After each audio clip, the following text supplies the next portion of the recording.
Magandang araw sa lahat. Last night, 15 July 2025, while going home, we noticed an unusual traffic jam in the area. Unusual because it was already 8 o'clock in the evening.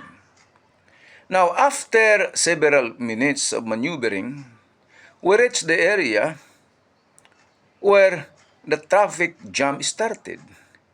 And there we saw a motor vehicle turned turned upside down.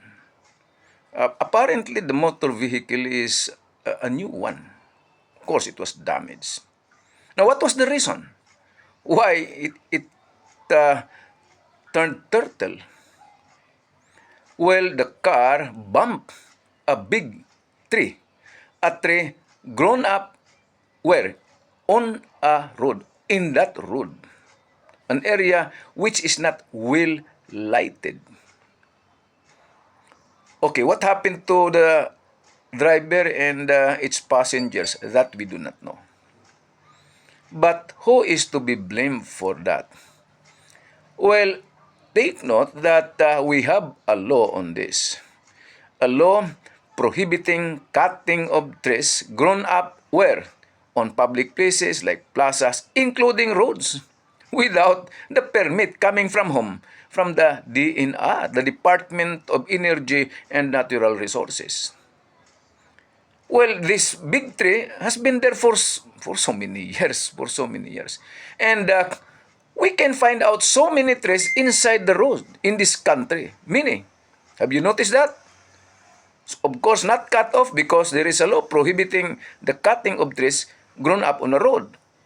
All right, so which is more important? The lives of human beings or the lives of trees, like in this case? Why not the authorities make an appropriate action for the cutting of these trees? Why not? The trees are on or inside the road. Why not cut it off? If a permit is required, why? Is it difficult to secure a permit from the DNR? Is it difficult, DNR? Is it difficult? Now, in this case, who is to be blamed?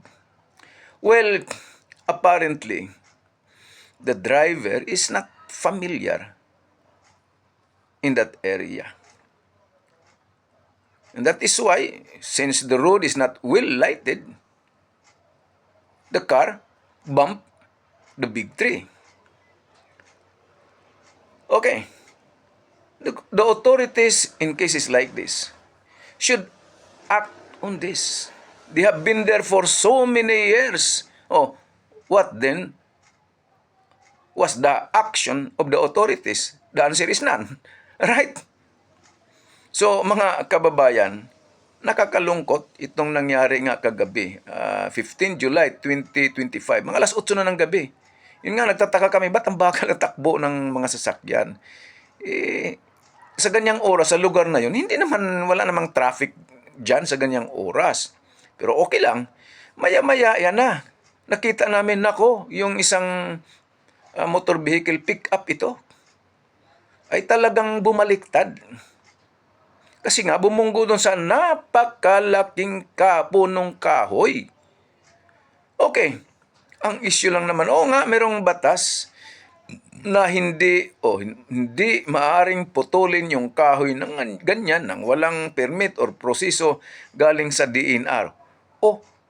Wala bang magawa ang mga otoridad para dyan para maproteksyonan ang buhay ng tao? Alin ang mahalaga? Yung buhay ng tao o yung buhay ng punong kahoy na yan? Bakit hindi bigyan ng permiso? O bakit mismong DNR? Hindi kayo umakto, ito yung permiso. Samantala sa bansang ito, napakaraming lugar sa ating bansang ito Na yung mga kahoy, pinuputol. Oo, nandoon yung DNR. Ba't ang dami parang pinuputol na kahoy? Ha? Legal ba o illegal? Bakit pinapabayaan din doon? Ay, hindi lang sure kayo? Yes. Ang daming kabundukan sa bansa, binubuldos. Yung kahoy, yung lupa, kinakarga sa mga barko, saan dinadala? Hindi ko alam. Bakit? Nagkaubusan na yung bundok. Bakit pinababayaan din lang? Hindi bawal? Binigyan ng permiso? Bakit ito? Hindi kayang bigyan ng permiso ng taga-DNR? Hindi kayang gawa ng pamamaraan ng nasa gobyerno? Naputulin itong mga kahoy na to, punong kahoy, na mismo nandun sa loob ng kalsada, na maaring dahilan ng pagka-damage ng mga sasakyan at injury or even cost the life of the passenger or commuters. Okay, sana nakatulong itong aming tanggapan sa linyang yan, sa parting yan. Okay, hindi natin alam kung may namatay doon. Okay, maraming salamat at kahit ganon, mainit ang ulo.